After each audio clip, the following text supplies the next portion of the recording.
Face à la crise qui secoue le secteur de l'éducation ces derniers jours, le gouvernement togolais n'entend pas rester inactif.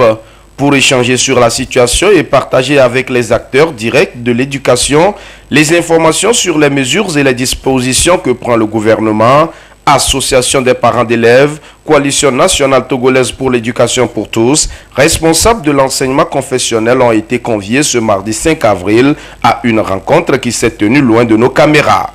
Au sortir des discussions, le ministre de la fonction publique s'est néanmoins prononcé à notre micro. Le gouvernement a réaffirmé au cours de ces échanges, d'une part avec l'Union nationale des associations des parents d'élèves, avec la Coalition nationale togolaise pour l'éducation pour tous, les dirigeants de l'enseignement confessionnel, avec nos frères et sœurs, membres des fédérations des syndicats d'enseignants et des centrales syndicales, sa disposition et son ouverture à l'écoute et au dialogue. Cependant, cette volonté, ce dialogue, doivent s'inscrire dans le respect des lois qui existent dans notre pays. C'est l'intérêt de tout le monde, dans la vie d'une nation, d'une société. Les lois sont faites pour essayer de concilier les différents intérêts et enjeux. On ne peut pas, quel que soit le motif, décider de s'affranchir des lois qui organisent et ordonnent la vie dans une communauté. Le syndicat des enseignants du Togo, le 7, à l'origine des mouvements de grève, est une organisation illégale selon le gouvernement. Ainsi, 137 enseignants grévistes ont été relevés de la fonction d'enseignant et mis à la disposition de la fonction publique. Et 8 autres viennent de s'ajouter à la liste. Des dispositions et des mesures concrètes seront prises dans les prochains jours pour procéder au remplacement de ces enseignants qui ont été relevés de leurs fonctions. Nous sommes en train de travailler avec les directeurs régionaux de l'éducation, les inspecteurs, les chefs d'établissement, pour nous assurer que partout sur le territoire national où des enseignants ont été relevés en raison des agissements et des actes qu'ils nous ont posés, nous allons pourvoir au remplacement rapide et faire en sorte qu'il n'y ait pas de vide et que les cours et les activités scolaires et pédagogiques puissent se poursuivre convenablement. Pour la Fédération des syndicats des enseignants du Togo, la plateforme revendicative élaborée depuis 2009 reste de mise et il faut éviter des récupérations politiques.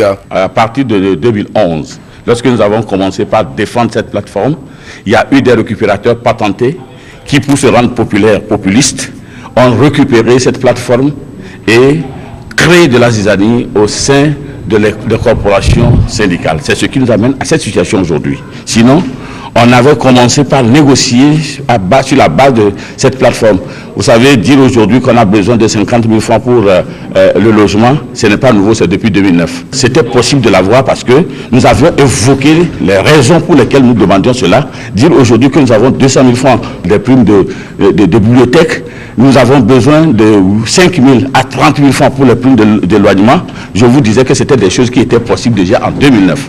Et que des situations ne nous ont pas permis de pouvoir poursuivre dans la quiétude, la tranquillité, des discussions. C'est de l'anarchie, de la récupération qui a fait aujourd'hui que nous comptons parmi nous certaines fédérations ou certains syndicats, par exemple à commencer par l'UZ, la CZ, et finalement c'est des ramifications que des gens ont créées artificiellement pour bloquer les dossiers de négociation. Il était aussi question à cette rencontre de définir de façon consensuelle les modalités de paiement de la gratification exceptionnelle pour le compte de l'année 2022. Sur ce sujet, la FECET a demandé un moratoire de 2 jours pour présenter un canevas de rétribution de cette prime de gratification.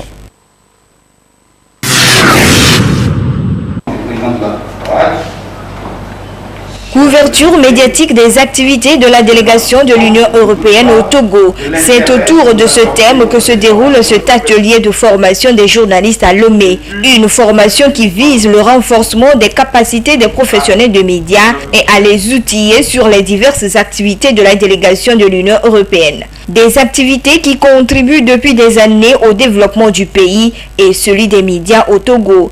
Cette initiative de formation est à mettre à l'actif de la maison de la presse. La presse fait son travail comme cela se doit. Mais peut-être qu'il y a une manière particulière que l'Union européenne aurait aimé qu'on le fasse et qui ne se fait pas pour le moment et qu'ils estiment qu'on ne maîtrise pas assez les profondeurs des activités menées par l'Union européenne. Et c'est pour ça pourquoi la Maison de la Presse a pris sur elle justement de proposer un projet par rapport à cela et qui a été accepté. Et c'est pour cela que ce sont essentiellement les employés de l'Union européenne et même l'ambassadeur lui-même qui va faire une présentation générale même de l'Union européenne au Togo. Et après, il y aura d'autres activités liées justement à la connaissance de cette institution. À part cet atelier, il y aura une table ronde que nous organisons la semaine prochaine pour les patrons de presse, justement, qui vont discuter avec son Excellence l'ambassadeur. Nous avons également en préparation actuellement un guide du journaliste concernant les activités de l'Union européenne. Nous sommes toujours en préparation actuellement une carte digitale concernant les activités qui sont menées par l'Union européenne. Nous avons déjà fait une interview d'1 heure d'ailleurs que nous sommes en train de traduire dans certaines langues et que nous allons diffuser sur, disons, des médias à l'intérieur du pays. Pendant 2 jours, différentes thématiques seront développées, entre autres les actions de l'Union européenne au Togo en matière de développement, la communication institutionnelle, place des médias dans la communication de l'Union européenne, genre journalistique et les sources d'information. Pour les représentants de la délégation de l'Union européenne, c'est une occasion d'échange et de partage avec les femmes et hommes de médias pour une amélioration de la communication sur leurs actions au Togo. Donc pour nous, c'est d'abord une opportunité de rencontrer les journalistes qui suivent régulièrement les questions de l'Union, le travail de l'Union européenne et de notre délégation ici à Togo et de les remercier. Ensuite, c'est aussi l'occasion d'informer sur nos activités et d'échanger avec les journalistes et de répondre à leurs questions sur ce que nous faisons dans les pays. Et j'espère que ce soit aussi finalement une opportunité de vous écouter, de vous exprimer et de voir comment est-ce que l'Union européenne et notre délégation pourraient aussi améliorer la communication et cette interface, cette relation avec les journalistes togolais. Présent à l'ouverture des travaux, le commissaire de la Haute Autorité de l'Audiovisuel et de la Communication HAC a salué cette initiative de la Maison de la Presse. Il a ensuite invité les journalistes à une constante amélioration et perfectionnement à cette ère des réseaux sociaux.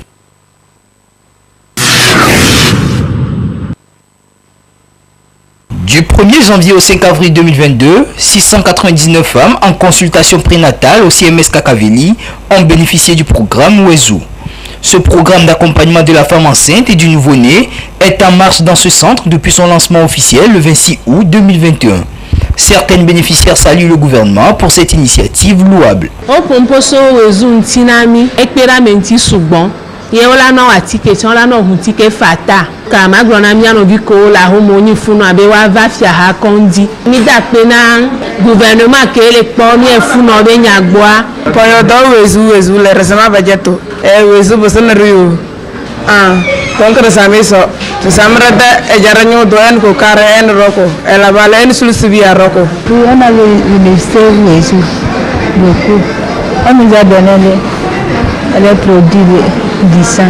Le programme Wezu a pour objectif de contribuer à la réduction de la mortalité maternelle et néonatale à travers la réduction des frais de consultation prénatale, des analyses et des accouchements dans les centres de santé publics. C'est un soulagement pour les bénéficiaires, selon les responsables de la maternité du CMS Kakaveli, qui relèvent le bien fondé de ce programme. Ça permet d'accompagner les femmes au cours de la consultation prénatale et de l'accouchement. Et voir les suites de couches. Donc au départ, à la première consultation prénatale, l'UESU aide à payer le carnet, la carte CPM, donc le bon de consultation prénatale et l'examen des urines, donc à toutes les consultations. Maintenant, à l'accouchement, il intervient dans le paiement du kit. Donc le kit d'accouchement est payé avec le programme Wezu. Le kit est suivi de l'hospitalisation. Tout fait partie de l'accouchement, du kit d'accouchement.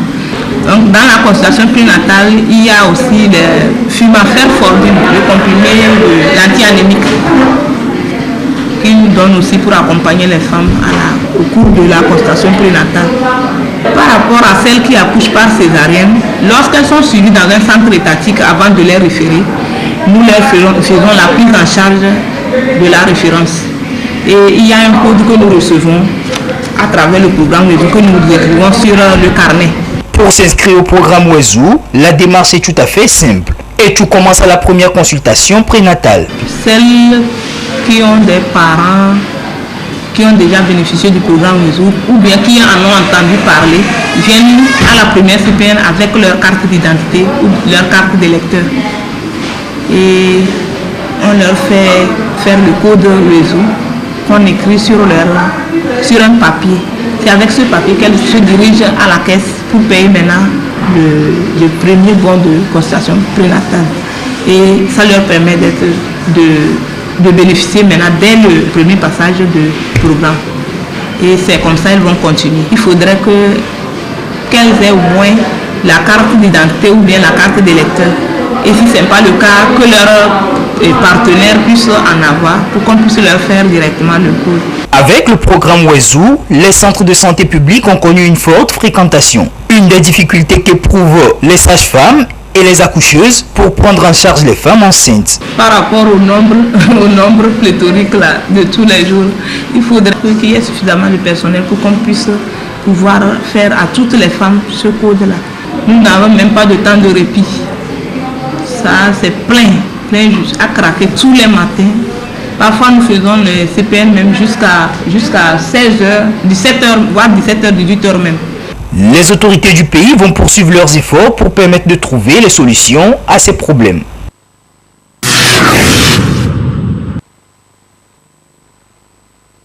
Des œuvres d'art de qualité représentant ici des hommes et des femmes et autres objets confectionnés pour le public. C'est l'œuvre du génie créateur, artiste-sculpteur James Adoté Akoué, un Togolais de 37 ans qui a la passion et l'amour de la sculpture. Il exerce ce métier depuis plus de 17 ans. Il nous explique ce qui l'a motivé à embrasser cette carrière et le sens des objets fabriqués. Nous fabriquons beaucoup de choses même. C'est à palabre ou c'est de gardien. Ça c'est à Bajou. La tête là que vous voyez c'est un penseur quoi. Donc l'autre là c'est une femme expressive. C'est une femme qui était à une position de danse. Et ça a été pris, la photo a été prise à une position donnée. Et l'autre là c'est une secrétaire qui est au bureau, ça c'est la tête qui se bat quoi, qui est en train de boire de l'eau, on a fait ça la tête seulement pour que la selle dans laquelle elle est en train de boire soit conforme à la tête quoi. Ça c'est à Bajou par exemple, ça vous pouvez mettre dans un gazon, sur terrasse ou autre, la pluie peut tomber sur ça et ça ne va rien faire. Le secteur de la sculpture est en pleine évolution au Togo. De nouvelles méthodes et techniques de fabrication sont utilisées avec de différents matériels. Les outils que nous prenons pour travailler, nous commandons ça quoi. Il y a certains qui amènent ça en Chine, nous achetons, et d'autres aussi fabriquons ça ici, c'est-à-dire les forgerons de chez nous ici, eux aussi fabriquent ça. Nous utilisons aussi les machines quoi, par exemple les tronçonneuses pour découper quoi, avant d'aller avec le ciseau. Les artistes sculpteurs sont confrontés à d'énormes difficultés. Difficultés qui les empêchent de mener à bien leurs activités. Des doléances sont formulées à cet effet pour leur venir en aide. Une fois que les clients ne te commandent pas, tu es obligé de produire. Et pour en Chine, là, toi vas te forcer. Tu vas faire tout et tout pour trouver de l'argent pour acheter. Sinon, sans les outils, tu ne pourras pas. Si nos dirigeants peuvent nous aider côté financièrement, comme ça va nous aider à encore produire encore plus quoi. Par exemple, l'achat du bois, les matériaux, tout. C'est pour mettre en valeur le métier des arts au Togo que le gouvernement a créé le Miator, une vitrine pour les acteurs, y compris les sculpteurs, de se faire connaître et mettre en avant leurs talents.